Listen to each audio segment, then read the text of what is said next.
Selamat mendengarkan podcast ini. Shalom, kebenaran hari ini 13 Juni 2022 dengan tema merajut pakaian pesta.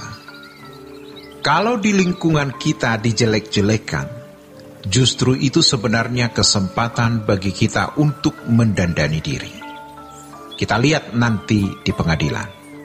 Jangan takut berubah, jangan malu, karena keselamatan kita tergantung diri kita sendiri. Dan jangan sombong.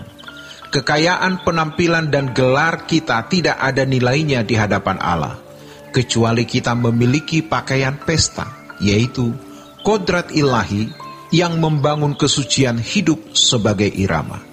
Jadilah militan, ekstrim, radikal, sungguh-sungguh fanatik positif kepada Tuhan Yesus, ekstrim untuk hidup dalam kesucian, mengikut jejak Tuhan Yesus. Maka para hamba Tuhan harus menyampaikan firman yang benar, bukan hanya memindahkan isi buku di mulut, tetapi menangkap pesan-pesan Tuhan di dalam hidup ini dan menyampaikan suara Tuhan lewat mulut kita. Tetapi harus dengan pimpinan Roh Kudus, supaya kita menjadi seperti orang-orang pada zaman Yesus yang mengatakan, orang ini mengajar berbeda dari ahli Taurat dan orang Farisi, teolog-teolog Yahudi. Dan marilah kita menjadikan hal berkenan kepada Allah bukan saja prioritas, tapi jadikan ini sebagai satu-satunya proyek kehidupan kita. Karena tidak semua orang menjadi umat pilihan. Umat pilihan adalah orang-orang yang dirancang menjadi manusia Allah, man of God. Jadi, kita memang tidak boleh mengenakan ukuran baju kita ke orang lain. Itulah sebabnya kita tidak boleh menilai agama lain. Jangan menilai agama lain dan membanding-bandingkan dengan kekristenan. Kita mengkhianati diri kita sendiri. Kita mengkhianati keimanan kita. Kita mencederai agama lain. Masing-masing orang punya keyakinan. Jadilah seperti yang mereka yakini. Dan masing-masing orang akan bertanggung jawab. Karena Alkitab jelas berkata bahwa memang ada orang-orang yang ditarik Bapa. Kalau tidak bisa. Ditarik Bapa bukan berarti pasti masuk surga. Dalam Yohanes pasal yang ke-6 ayat 44 dikatakan, tidak seorang pun datang kepadaku kalau tidak ditarik Bapa. Jangan diartikan pasti masuk surga.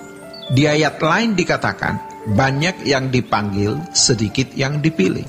Yang dipilih siapa? Yang pakai pakaian pesta. Lalu pakaian pesta, siapa yang membuatnya? Mesti masing-masing individu. Undangan itu tidak berikut satu bungkus baju pesta. Baju pesta, kita urus sendiri. Jelas ada perjuangan individu untuk bisa ikut pesta itu. Kita adalah orang yang diundang, yang dipilih Tuhan. Artinya, tidak untuk semua orang. Dan kalau kita dipilih Tuhan, kita dirancang untuk serupa dengan Yesus. Maka dikatakan di dalam Roma, pasal 8 ayat 29, sebab semua orang yang dipilihnya dari semula, mereka juga ditentukannya. Yang dipilih itu orangnya, sedangkan yang ditentukan adalah standarnya. Kita dipilih, ditentukan untuk serupa, bukan ditentukan untuk selamat. Jadi kita tidak bisa hidup suka-suka. Untuk itu, tidak bisa tidak, kita harus serupa dengan Tuhan Yesus. Itu berat. Tetapi kalau dibandingkan dengan kemuliaan yang kita akan peroleh nanti, tidak ada artinya. Yang dikatakan oleh Paulus dalam Roma pasal 8 ayat 18, penderitaan kita zaman sekarang tidak sebanding dengan kemuliaan yang kita akan dapat. Di ayat 17 dikatakan, bahwa kita yang menjadi anak-anak Allah itu menjadi ahli waris.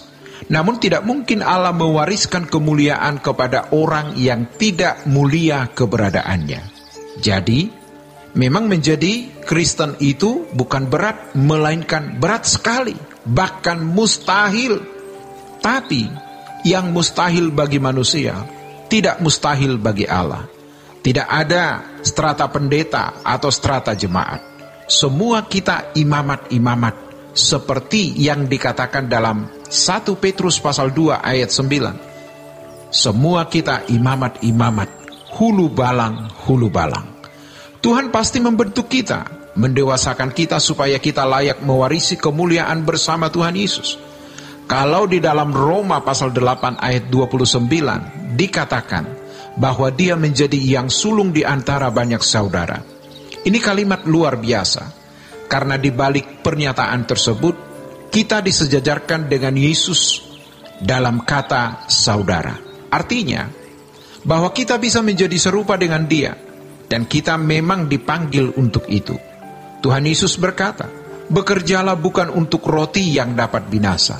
Pada umumnya, orang bekerja dan menyelenggarakan hidupnya hanya untuk roti yang binasa, dalam bentuk rumah, mobil, kedudukan, makan minum, wisata, dan lain sebagainya. Bukan tidak boleh memiliki semua ini, tetapi itu bukanlah tujuan. Cara pandang kita harus cara pandang kekekalan. Suatu hari nanti di kekekalan, orang-orang pilihan ini akan tahu betapa bernilai dan berharganya menjadi umat pilihan itu, yang tidak diberikan kepada semua orang. Dan kalau seorang Kristen tidak menggunakan kesempatan ini, ia akan sangat menyesal. Di dalam Injil dikatakan, orang-orang yang tidak setia akan disamakan dengan orang-orang yang tidak mengenal Allah. Oleh sebab itu, kita harus memiliki waktu berjumpa dengan Tuhan, mengalami Tuhan secara real. Dalam perjumpaan-perjumpaan tersebut, pasti Roh Kudus akan bicara. Hanya Roh Kudus yang bisa berbicara kepada kita. Dan kita akan diajari Tuhan, dididik oleh Roh Kudus untuk merajut pakaian pesta kita, yaitu kesucian hidup. Demikianlah kebenaran hari ini. Tuhan memberkati. Sola Gracia.